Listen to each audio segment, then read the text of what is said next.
What's up everybody? Today we're going to teach you how to use your blind spot monitoring effectively. Around the vehicle are sensors that detect where another vehicle is in relation to your Mazda. So as you can see, we're going to come up to a vehicle on our right hand side.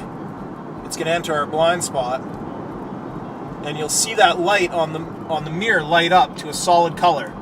That's going to show and indicate to you that there is a vehicle in your blind spot. Once it leaves, the light goes off.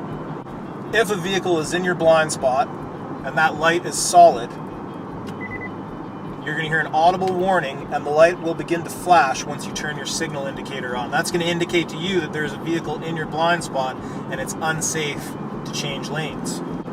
It's only when the vehicle leaves your blind spot that you turn the indicator on. You won't hear an audible signal. That lets you know that it is safe to make a lane change.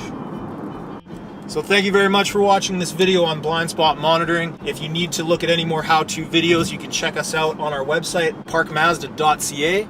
You can also go to our YouTube channel where we post all of our how-to videos, as well as any news and video blogs that you might find useful as well.